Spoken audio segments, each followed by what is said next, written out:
السلام علیکم، آپ دیکھ رہے ہیں ٹی وی 49 نیوز یو کے اور میں ہوں منیر پیرزادہ۔ آئیے آپ کو لے چلتے ہیں آج کی خبر کی جانب۔ ناظرین، میرپور خاص میں research training and services arts foundation کی جانب سے تبدیلی کے سفیر چیمپئن آف چینج خواتین اور لڑکیوں کی جانب سے سوشل ایکشن پروجیکٹ کے تحت ایک پروگرام کا انعقاد کیا گیا۔ مزید تفصیلات محمد خرم قادری کی اس رپورٹ میں۔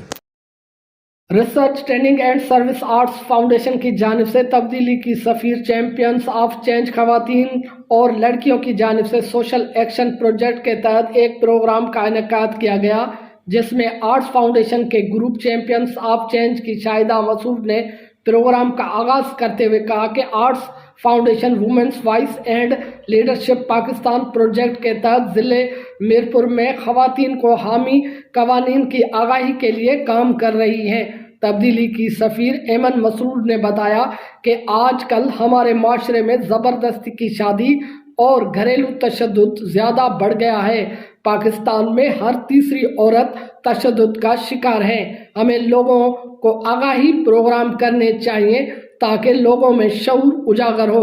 تقریب کے مہمان خصوصی معروف سماجی شخصیت محمد بخش کھپری، صدر روٹری میرپور سینٹرل رفیق لغاری، صحافی ناظم پاور تھے، جنہوں نے اپنے خطاب میں کہا کہ زبردستی کی شادی اور گھریلو تشدد ہمارے معاشرے میں ایک عام سی بات ہو گئی ہے۔ ایسے پروگرام ہر گاؤں، گلی، محلوں میں کرنے چاہیے۔ ان کا مزید کہنا تھا کہ پاکستان میں گھریلو تشدد کا بل 2020 میں قومی اسمبلی نے منظور کیا۔ گھریلو تشدد کی سزا 6 ماہ سے لے کر 3 سال تک اور جرمانہ 10,000 سے 1 لاکھ تک ہے۔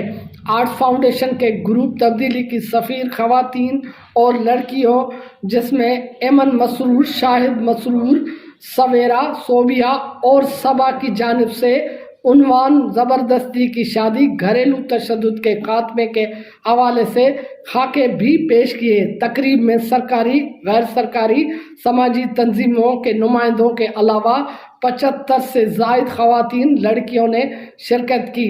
تبدیلی کی سفیر لڑکیوں کے مہمانوں کو اجرک کا تحفہ پیش کیا۔ کیمرامین ٹیم کے ہمراہ Khurram Qadri, T V 49 news, Mirpur خاص۔